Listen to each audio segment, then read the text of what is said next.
აიღე ფურცელი და ავიღოთ სუფთა ფურცელი და ჩამოწერე ვერტიკალურად შენი სახელი. დავწერ მაგალითად გურამი, ვითომ გურამი. ქვია და. ხო? აი ესე ვერტიკალურად ჩანს. ხო? დამხელა სახელიც გაქვს, გრძელი გაქვს, გრძელი დაწერე, მოკლე გაქვს, მოკლე დაწერე, ამას არ აქვს არაფერი ესეთი გადამწყვეტი მნიშვნელობა, ხო?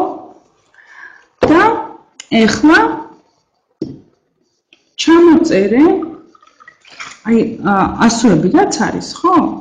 ის გასწვრივ, ყოველი ასოს გასწვრივ ჩამოწერე პირველივე სიტყვა, არსებითი სახელები, ხო? რაც თავში მოგივა. გასაგებია ხო? აი მაგალითად გურამზე არ ვიცი.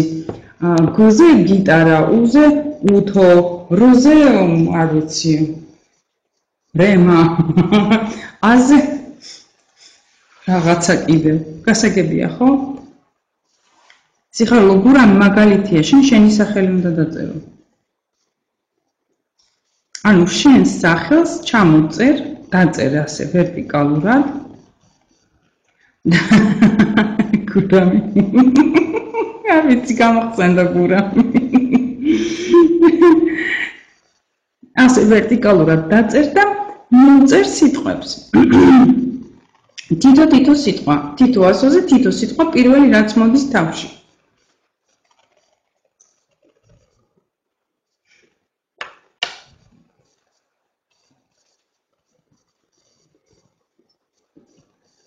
ბევრი ადამიანის პრობლემაა ეს დაბალი თვითშეფასება.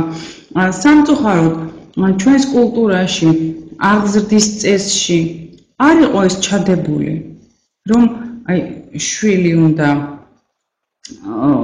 შესაბამისად კი არა, ნორმალურად შეაფასო, რომ უთხრა რომ მაღალია დაბალი მსუქანი ელამი თუ სწორთვალება მაინც გიყვარს, ხო? რომ ის ღვთისშვილია და შენი შვილია და თვითონ ამ ფაქტიდან გამომდინარე გიყვარს. ხო? და შესაბამისად ადამიანებს, როდესაც ასე ექცევი შვილს, იმას კარგი ნორმალური თვითშეფასება უყალიბდება. ჩვენს აი ამ საბჭოთა სივრცეში და მის მომდევნო პერიოდში აღზრდის საშინელი მეთოდები იყო და შესაბამისად საშინელი თვითშეფასებაც ჩამოგვიყალიბდა.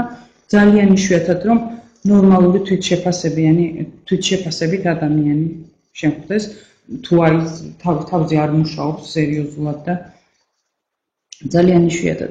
არა და ეს ფაქტიურად მშობლებისგან გეძლება ეს რაღაცა რესურსი, ავანსი ცხოვრებისეული. კარგი. ჩამოვწერეთ ეს ჩვენი სიტყვები, ხო? და უყურეთ, ეხლა ვთქვათ, აი ეკამ დაგვიწერა ენერგია, კალამი, აღვირი, ხო? რას ნიშნავს? ნუ ენერგია გასაგებია, ენერგია რას ნიშნავს, ხო?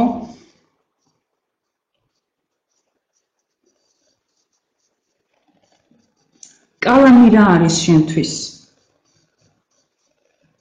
ანუ თუ ის არის სიტყვა რაღაც ისეთი ნეიტრალური, ხო? მნიშვნელობას აზრს რომ ვერ იგებ, ხო? კიდევ უფრო უნდა გააგმაო, რა არის შენთვის კალამი? ხო? აი ეს სიტყვები მიუწერე. რა არის შენთვის ენერგია, თუნდაც ეს სიტყვებიც მიუწერე.